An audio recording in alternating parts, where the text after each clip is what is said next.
பஞ்சாங்கம் படிக்கணும். அது beginners tip. ஆரம்ப நிலை எப்படி? கேள்வி: பஞ்சாங்கம் படிக்க பிகினர்ஸ் டிப், ஆரம்ப நிலை குறிப்புகள் கொடுக்க முடியுமா என்ற கேள்வி வந்துள்ளது. முடியும். ஓம் ஸ்ரீ நிருத்த கணபதியே நமகா.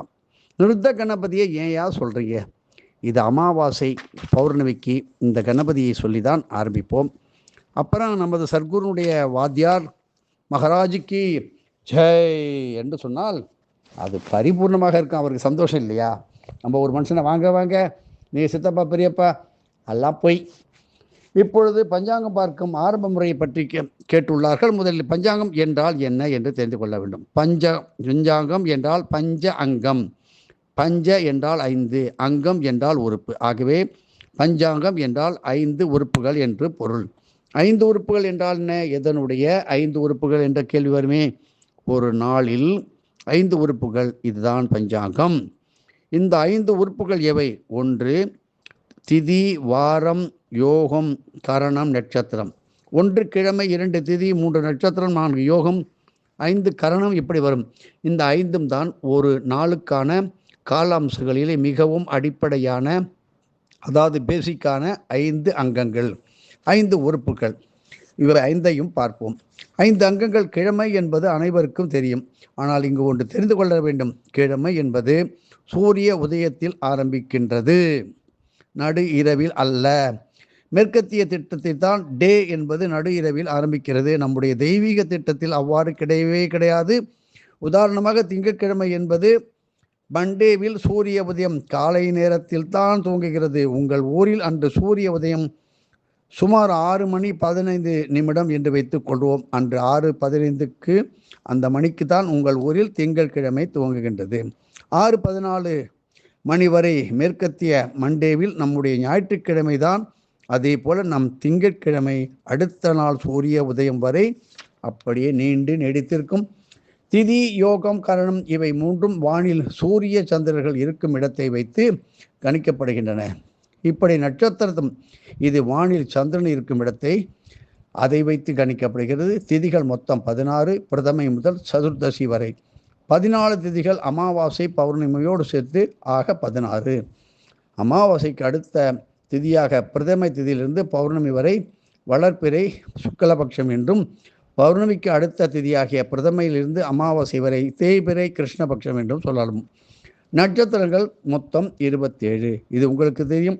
இந்த 27 நட்சத்திரங்களுக்கு உரித்தான சிவலிங்கங்களையும் நம் வாத்தியார் சுவாமிகள் அவர் கட்டிய அகஸ்தியர் ஆசிரமத்தில் வழிபடலாம். இதை தவிர அபிஜித் நட்சத்திரம் தனியாக வரும்.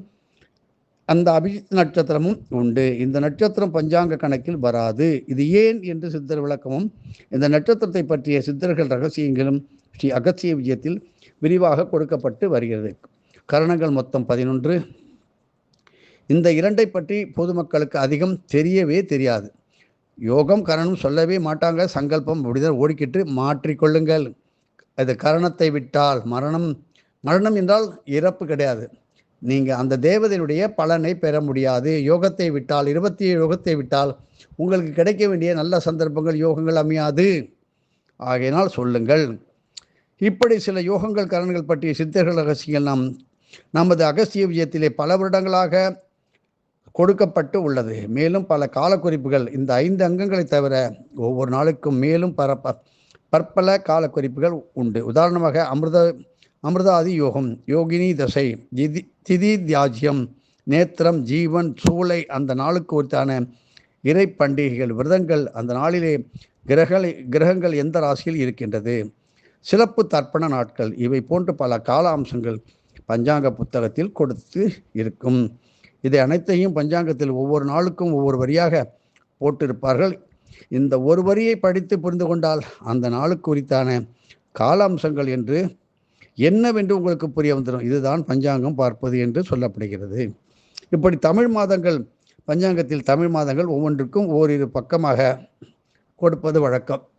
தமிழ் மாதம் என்றால் சூரியன் ஒரு ராசியில் இருக்கும் காலம். உதாரணமாக இப்பொழுது ஏப்ரல் 2023-24 சித்திரை மாதம். சித்திரை மாதம் என்றால் சூரியன் மேஷராசியில் இருப்பது. சூரியன் மேஷராசியில் போகிறாரோ அன்று சித்திரை மாதம் பிறப்பு. மேஷத்தை விட்டு ரிஷபத்து ராசிக்கு செல்லும் போது அன்று வைகாசி மாத பிறப்பு. ரிஷபத்தில் இருக்கும் காலம் முழுவதும் வைகாசி மாதம். இதுபோல் 12 ராசிகளிலே சூரிய பகவான் இருப்பதே 12 தமிழ் மாதங்கள். இதை எளிமையாக புரிந்து கொள்ளலாமே. மற்றொரு விஷயம், பஞ்சாங்கத்தில் எத்தனையோ குறிப்புகள் ஜோதிடர்கள் பயன்படுத்துபவை. இவை எல்லாவற்றையும் பொதுமக்கள் தெரிந்து கொள்ள வேண்டிய அவசியம் இல்லை. பேசிக்கான விஷயங்களை தெரிந்து கொண்டால் போதும். இப்படி பஞ்சாங்க படனம் தரும் பலன்கள் என்ன? உங்களுக்கு பெரிய ஒரு சந்தோஷத்தை கொடுக்க போகிறது. எளிமையான சக்தி வாய்ந்த வெற்றியை தரும். இதை கேளுங்கள். தினமும் காலையில் அந்த நாளுக்கான கிழமை, திதி, நட்சத்திரம், யோகம், கரணம் இவற்றை அண்ணாமலையாரிடம் படிக்க வேண்டும்.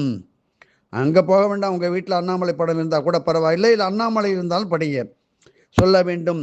இதைத்தான் பஞ்சாங்க படனம் என்று சொல்வார்கள். இதை கோவில்களில் செய்வார்கள். நாமும் வீட்டில் செய்ய வேண்டும். சுவாமி முன்னால் இதை ஒவ்வொரு நாளும் விடாமல் படிப்பதால் என்ன பலன்?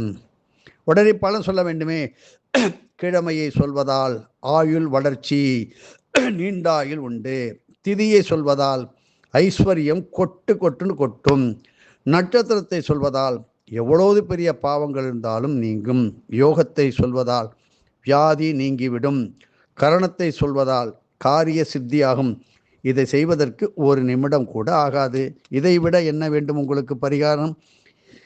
இப்படி இதை விடாமல் செய்வதால் பெருத்த பலன்கள் மூட்டை மூட்டையாக வந்து சேரும். ஆகவே நீங்கள் ஒவ்வொரு நாளும் இந்த பஞ்சாங்க படனத்தை உங்கள் வீட்டில் இருக்கும் அண்ணாமலையார் படத்தின் முன்போ, உங்கள் இஷ்ட தெய்வம் அந்த படத்தின் முன்போ செய்யுங்கள். ஒவ்வொரு நாளும் செய்யுங்கள். ஒவ்வொரு பூஜையின் ஆரம்பத்தில் செய்யும் சங்கல்பத்திலும் இந்த 5 கால அம்சங்களும் இதர சில காலக்குறிப்புகளும் வரும் என்பதை நினைவில் வைத்துக் கொள்ளுங்கள். இப்படி மேற் சொன்னவையே பஞ்சாங்கம் பார்ப்பதற்கான பிகினிங் ஸ்டெப், ஆரம்ப குறிப்புகள். இவற்றை வைத்துக்கொண்டு நீங்களும் பஞ்சாங்கம் பார்க்க ஆரம்பிக்கலாம். நீங்கள் உலகத்தில் எங்கு இருந்தாலும் இந்த பஞ்சாங்கம் 5 அங்கங்களை எளிதில் தெரிந்து கொள்ள நம் வாத்தியார் சுவாமிகளின் இன்டர்நெட் இணையதளத்தில் உள்ள டெய்லி கணேஷ் பக்கத்தையும் அகஸ்தியர் பஞ்சாங்க பக்கத்தையும் பாருங்கள். உங்களுக்கு வெற்றி. பெண்கள் மாத நவராத்திரி பூஜையை ஒரு வைராக்கியமாக எடுத்துக்கொண்டு மாதா மாதம் விடாமல் செய்தால் பிறவி பெரும்பயனை எய்தி விடுவார்கள். ஆண்களும் தான். ஒவ்வொரு வளர்பிறையின் முதல் நாள் முதல் 9 திதிகளும் பிரதமை முதல் நவமி மாத நவராத்திரி ஆகும். வளர்பிறையின் 10வது திதியாக தசமி திதி அந்த மாதத்துக்கான விஜயதசமி. ஒவ்வொரு மாதமும் நவராத்திரி உண்டு. அது மீண்டும் வந்துத்தான் ஆக வேண்டும். ஒவ்வொரு மாத நவராத்திரியிலும் நவராத்திரி நாயகி ஆகிய ஸ்ரீ ஆயுர் தேவியை வழிபடுவது பெரும் பலனை அள்ளித்தரும். மேலும் விஜயதசமி ஸ்ரீ ஆயுர் தேவியின் அவதார திருநாள். தசமி திதியில தான், விஜயதசமியில் தான் ஆயுர் தேவி பிறந்தாள், அவதாரம். ஜூன் மாதம் 2026 மாத நவராத்திரி ஜூன் 15/6/2026 காலை 8:25 முதல் ஜூன் 23/6/2026 மாலை 4:40 PM வரை இருக்கிறது. இப்படி ஜூன் மாத விஜயதசமி ஜூன் 23/6/2026 4:41 PM, அதாவது மணி முதல் ஜூன் 24/6/2026 6:13 மாலை வரை இருக்கிறது. ஒரு முறை நம் வெங்கட்ராம சுவாமிகள் கார்த்திகை தீப உற்சவத்தில் அடியார்களுடன் பேசி கொண்டிருந்தார். அப்போ ஸ்ரீ தசரத ஆத்மஜ தசராத்மஜ தசானுக்கிரக தசானுகூல வழிபாட்டை பற்றி கூறியது. வீட்டில் உள்ள பூஜை அறையில் ஒரு தர்பை பாயில் 5 விதமான மங்கள பொருள்களை, அது தும்பிக்கை தாங்கிய ஒரு ஜோடி யானைகள், ஒரு தங்க நாணயம், மரப்பேழையில் பெட்டியில் மஞ்சள், மரப்பேழையில் குங்குமம், நுனி முறியாத மங்களாட்சதை வைத்து 2 கைகளின் உள்ளங்கையையும் அந்த 5 மங்கள பொருள்கள் மீது படுமாறு வைத்துக்கொண்டு கீழ்கண்ட மந்திரத்தை பலமுறை ஜெபிக்க வேண்டும்.